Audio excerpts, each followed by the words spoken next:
But this generation is not fit for marriage. True, we are not. We are after the ring, the title, because we think that having a ring and being called Mrs. is what makes you a wife.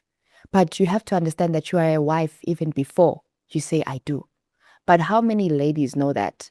Most ladies think that being a wife, it means cooking and cleaning and sleeping with the guy. And those are things that are replaceable. Most wives today, they enter into the man's life and already they can be replaced. Yeah. Because in your head, you think that your presence and your cooking and your cleaning and your sex is what makes you relevant to this man's life. If you cannot contribute to that man's vision and destiny and assignment coming into pass, listen, you can be replaced by anybody and anyone, any lady, whether they are young or old. Until a man finds a woman that can contribute to his calling, his vision, that's the only time that man can truly, truly appreciate that lady. Because that man is able to look at that lady and say, wow, without this lady, I cannot manifest. That's why the Lord said, it's not good for man to be alone. Therefore, I will send him what? A suitable helper. Helping what? Suitable to help what? To cook, to clean. There's no way. Men can do outsource that. that. You can outsource that. You can rent the service. You can buy washing machines and dishwashers. You don't need a lady for domestic work. But when we talk about a wife, this is a woman that is bringing your lineage to pass. All the things that are trapped in your loins can only be brought by a woman of capacity. That's how you become irreplaceable in a man's life. While you think that is about sex and cooking and cleaning, they will replace you. Please tell us, what does a woman loses or walk away from when you say I do?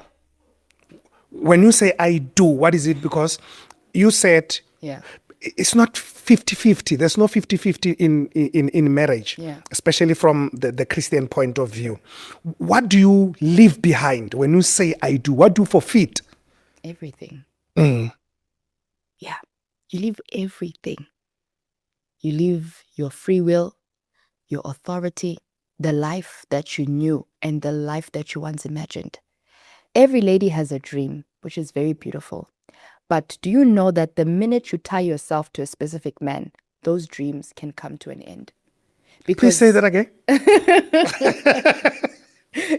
So, okay, when you have dreams as a lady, the man that you get married to will determine whether they come to pass or not. And that is because most ladies will get married to men who are destiny destroyers.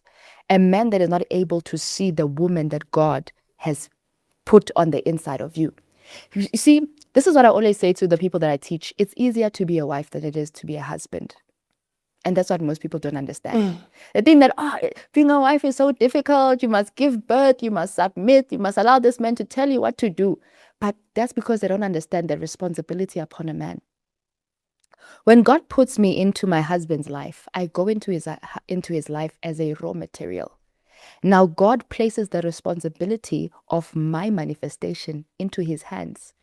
He will be accountable for me not manifesting and being the woman that God has called me to be. Now that is easy. Now that is harder than submission.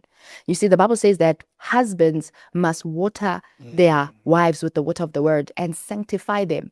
So it means that if a husband has a woman that is unruly, has a bad character, has attitude, it's his responsibility to train her and remove all of those bad things until she becomes this perfect woman. That is harder than submission. In one conversation, you say, and I like that as well, the greatest economy a man can have, I don't know how you put it, is his wife. Yeah. The greatest economy you can ever have built is actually your wife. Exactly. I've always said this when I was young. I said, the man that is going to get married to me will be known. Not because of his own accolades, but because of the kind of woman I am. The Bible says that the wife is a crown upon her husband's head. You see, when we talk about a crown is for adorning. When you are adorned, we put a crown. Yes. The quality of a woman you are determines the type of crown you are, because crowns are not the same. We have crowns that are plastic. Then we have crowns that are of actual gold, real, like of great value. Even the values are not the same.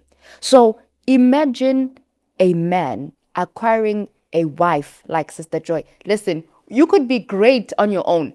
By virtue of having that type of a woman as your wife, Exponentially. it's like, wow, Yeah. what kind of a man are you? So the wife, you become a testament of the man's stewardship, the kind of capacity and level that the man God has called him to be. In as much as I could be great, it means that the man that God will bring me to is greater than me. You are a magnifier. You are an extender and enabler of his vision. An incubator of his vision. That's why in one of my teachings I say that every man must be careful of the womb they impregnate, because wombs are not the same. You see, we look at Abraham, who had a child with Hagar and a child with Sarah, but these were two different results.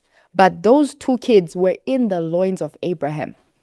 Ishmael was there, Isaac was Isaac, there. yeah. When we talk about Isaac, we talk about the promise of God, right? So this means that every time a man has a child with a woman that doesn't have the womb that has been configured for his destiny, he always gives birth to an Ishmael. And an Ishmael is something that will later on fight his actual destiny, his promised child. So every man needs to discern the womb he ought to impregnate, because wombs are not the same. They are not. Meaning that as a man, if ever you will see your great seeds that are in your loins, you must get the woman that has a womb that has been configured to give birth to great destinies. Because in as much as Abraham was the father of nations, Sarah was the mother of nations too. So for us to give birth to a nations, we need a womb that has been configured to give birth to nations. Yeah. Though we appreciate the work that Hagar played. Yeah, we do. Yeah, We do. yeah. Our point is, Yeah. she wasn't as relevant. I get, yes, to, I in get. fact, Yeah, she was. She